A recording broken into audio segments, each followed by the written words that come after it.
So thank you for coming out and caring about this place that I'm coming from, this part of the world. I want you to get to know how we're living so you can better understand it. It's not easy for all kinds of reasons. For one, we're talking about a body politic where there are literally dozens of parties that compete for parliament in Israel, and in fact, double digits get into the parliament. 10 or more parties are actually sitting in the Israeli Knesset. So how is someone from outside the country who maybe doesn't speak fluent Hebrew, how are you supposed to get a grasp of what's actually going on? So I'm going to break it down for you. I'm going to parse that. One of the ways that we can understand the Israeli body politic is by dividing the parties into categories: liberal parties, nationalist parties, religious parties. And those are the parties that more or less represent the Jewish citizens of Israel. Of course, there's Palestinian citizens of Israel, about 20%, 25% of the population, and they too, we can talk about them in the same sense of liberal party, nationalist party, religious party. This is, if you're familiar, this is how they break down. But there's a way that we can even fine-tune this analysis and get a greater understanding, closer resolution. So I went to Israeli government website and I downloaded all the facts and data, numbers, figures from elections going back 20 years, and votes in the Knesset also going back 20 years.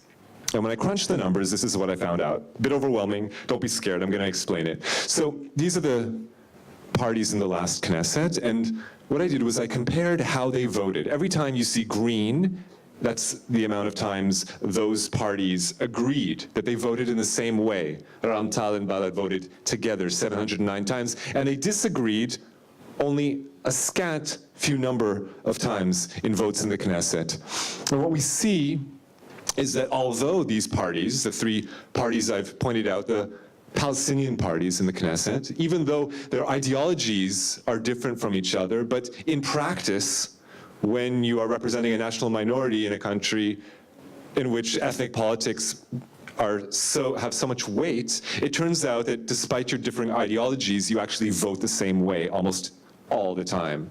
In fact, the vast majority of the time. So these parties are actually now coalesced into one party, and we will now think of them not as three different camps, but as one single camp.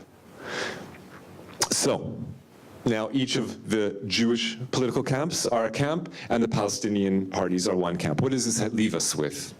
It leaves us actually with an acronym that is easy to remember. I don't want you to think of this as Jews and Arabs, Israelis and Palestinians, that there's two sides. No, I would argue that the Israeli politics can be understood better with this formulation: 4 sides.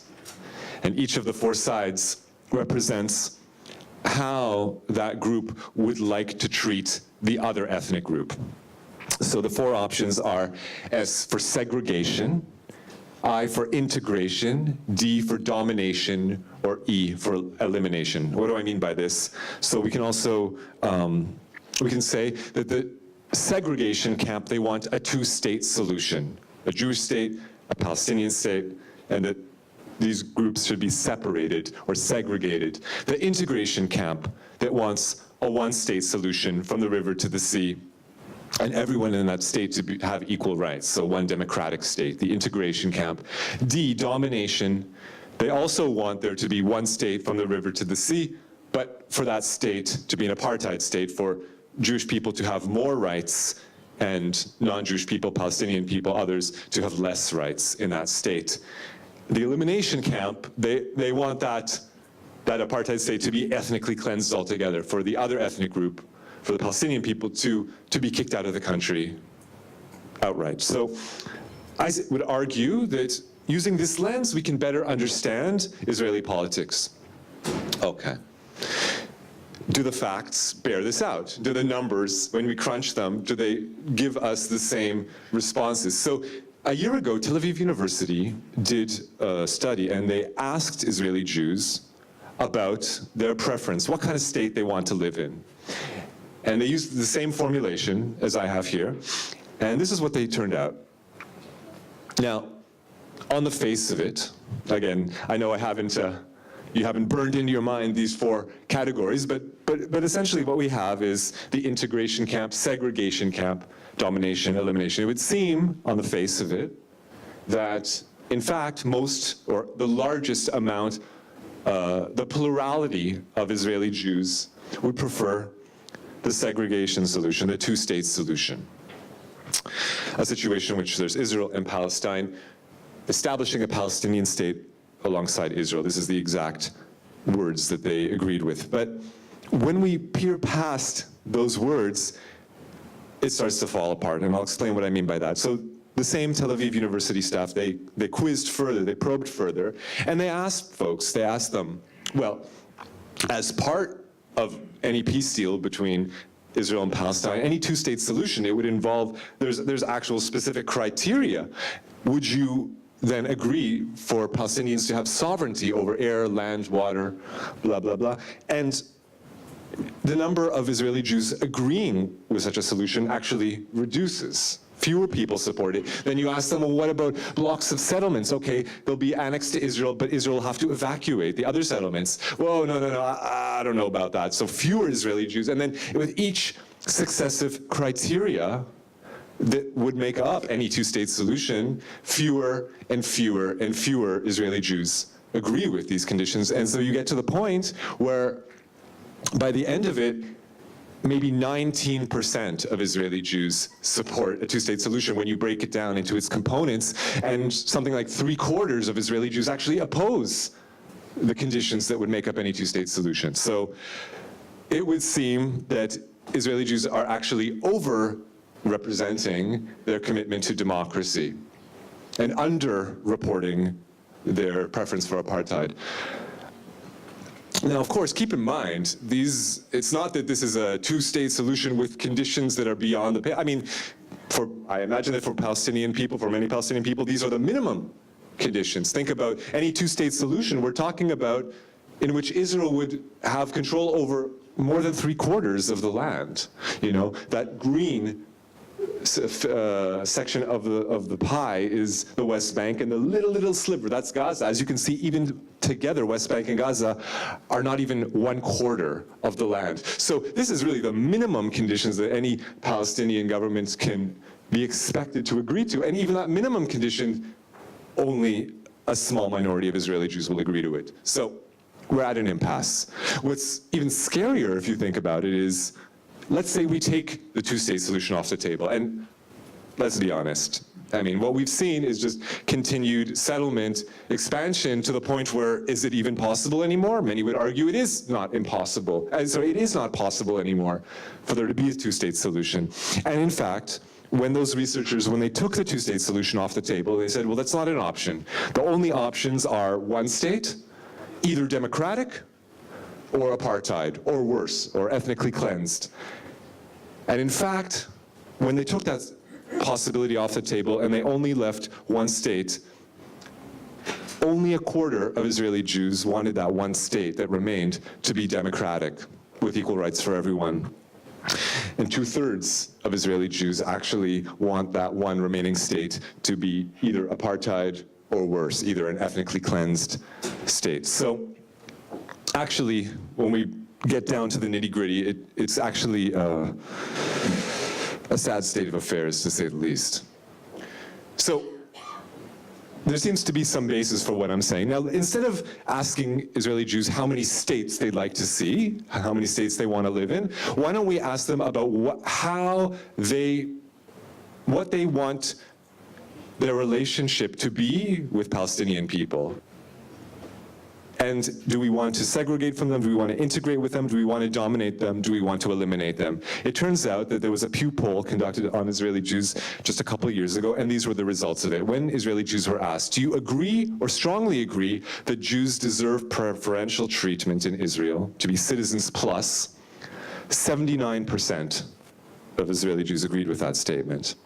When they were asked, do you agree with the statement that Arabs should be expelled or transferred from Israel? 48% of Israeli Jews agreed with that statement. So this is some scary stuff here. These are some really horrific numbers. Now, when we analyze the Israeli political system with that lens of segregation, integration, domination, elimination, we find that when we break down the parties and we count how many folks voted for those parties, this is how I've designated them, it turns out it's not far from these figures. In fact, this is what it looks like. So as you can see, at least in this formulation, the vast majority of Israeli Jews support the apartheid solution, the dominion, and the domination solution, rather. And so the second most popular party is the elimination. I mean, it's not even close. So you need to start asking why you didn't know about this before I came here, why I had to expand all these fossil fuels, right? Burn up all these fossil fuels to come here and tell you this. Why isn't your local news explaining this to you? What's wrong with the mainstream media? Okay.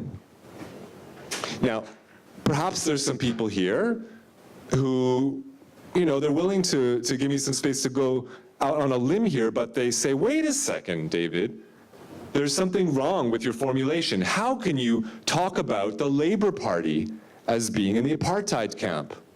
That doesn't make sense to me. That doesn't ring true. They don't say they want apartheid. They say they support a two-state solution. Why do you classify them as such? Okay, legitimate, because it's much easier for us to understand Benjamin Netanyahu in that way, right? In recent months, he said, we are here to stay forever. There will be no more uprooting of settlements in the land of Israel. Okay, we understand he wants an apartheid state, fair enough. The Likud party, the ruling Likud party, his party, they voted just a few months ago unanimously to, quote, allow free construction and apply the laws of Israel to all liberated areas in Judea and Samaria, that's in the West Bank. So, okay, it's not hard for us to understand the ruling Likud party as supporters of apartheid, but is it fair to lump the Labour Party in with them? Oh, cute David Ben-Gurion, could he really be an apartheid supporter? Well, yeah, he could. It was the Labour Party who committed the Nakba. It was the Labour Party in power that drove out hundreds of thousands of Palestinian people when Israel was created in 1948. It was the Labour Party who was in power, who conquered the West Bank, Gaza, Golan Heights, East Jerusalem. It was the Labour Party who was in power when the settlement movement began, and it was Shimon Peres who put his support behind it, and it was Yitzhak Rabin who crushed the bones of Palestinians in the first Intifada. So, can we really think of the Labour Party as the peacenik party? Yes, it's true. The Oslo process did emerge from a Labour government, fair enough, but it was done behind the backs of Rabin and Peres. Unbeknownst to them, they didn't plan it. It was Yossi Beilin, who was a deputy minister working outside the channels of government, that actually cut that deal to begin with, brought it to them as a fait accompli. A decade after he initiated the deal, just 10 years later, he was already out of the party and leading the Meretz party, head of the Meretz party, the liberal Zionist segregation, two-state solution sponsors. So he'd already long abandoned any hope that the Labour Party could support a real two-state solution in practice. So if I haven't convinced you yet, let's look at the current government. This is 2015. This is Netanyahu being sworn in and all his ministers around him. And wouldn't you know it, in that government that is still sitting currently is Avi Gabay on the right. That's the current leader of the Labour Party. He left the Netanyahu government, and now he is head of the so-called opposition to Netanyahu, if you can believe it. Not very convincing. When we ask Avi Gabay what does he think, he says about the settlements that they are the beautiful and devoted face of Zionism. If a peace deal is made, why do we need to evacuate? And he says specifically about including Palestinian citizens of Israel in his government, he says we will not share a government with the joint list, period. That's the Palestinian parties in the Knesset. So, doesn't sound like a two-state solution supporter, doesn't sound like any kind of peacenik to me, and it's easy to understand why. When you look at the composition of the Israeli Knesset, now, this is a rough approximation, as I said, many parties, but this is a rough approximation of the four camps. So if Gabay says, no, I refuse to sit in a government with the joint list, You know, that's it. He's ruled out them. So what's left? The only way that he can come to power, that he can get 50% of the votes, is by appealing to the right wing. He needs to try to push for these votes. Now tell me, if you're right wing to begin with, wouldn't you just vote for the original, for the real deal? Why do you need to vote for a faux right wing party? You would just say, oh, I want the party that openly and honestly expresses its desire to annex the West Bank. I don't need any trickery. I don't need Avi Gabay. I can just vote for Benjamin Netanyahu. And therefore, it's a lot easier for Netanyahu to put together a coalition with the elimination camp. Far easier. And that's why the Israeli political system always leans to the right, always tries to capture the, and that's why during election time, that's when the racism ramps up the most. So this is what the Knesset looks like in practice. So I thought it was important, before we get into any details, to give you an overview of what the Israeli political system looks like. Again, the integration camp, the Palestinian parties, the segregation, the two-state solution supporters, Meretz, all the nationalist parties, the domination, and the elimination camp. This is Netanyahu's factions, and these are the so-called opposition factions, but also part of the domination camp. Of course, it's easier to see it geographically, but here's the kicker. Here's where it comes clear, because you look at all Israeli elections for the parliament since the year 2000. 5 elections have been held. We're going to have another round of elections coming up soon, but in the meantime, these are the results. You look on the face of it, you're confused. Lots of parties, and it would seem that their fortunes rise and fall. Almost randomly. I mean, I can't perceive any pattern here. I don't know how anyone can make heads or tails of it. But what if we take those very same elections and then we chart them according to political camp, the one that I've explained? All of a sudden, the system becomes very static. And we realize that this is where Israeli society is. This is what they look like. The vast majority supporting the domination camp, the second largest elimination, and the democratic camps lagging far behind.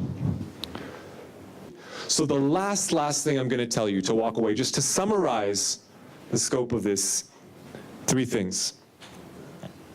When you see Israel, don't view it through rose-colored glasses. Don't think, oh, well, Netanyahu must be great because Israel's great and Jews are great and I want to be, no.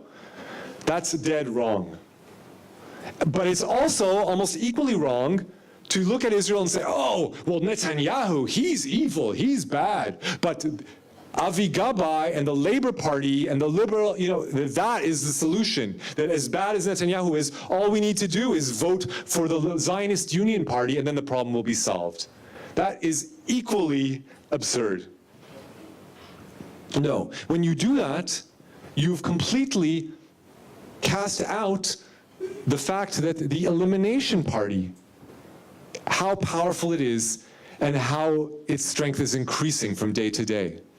And when you skew it in that way, you forget that Netanyahu and Gabay, that the Likud and the Labor are 2 wings of the same camp, the same domination, same apartheid state camp.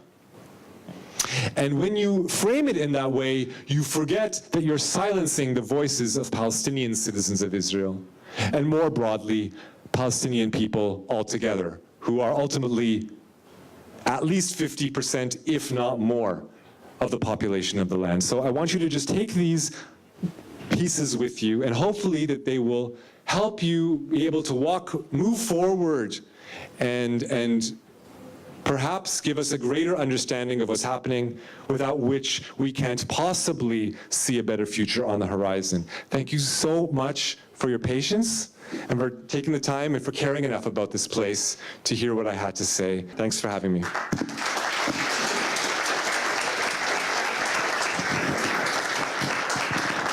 Thank you very much, David.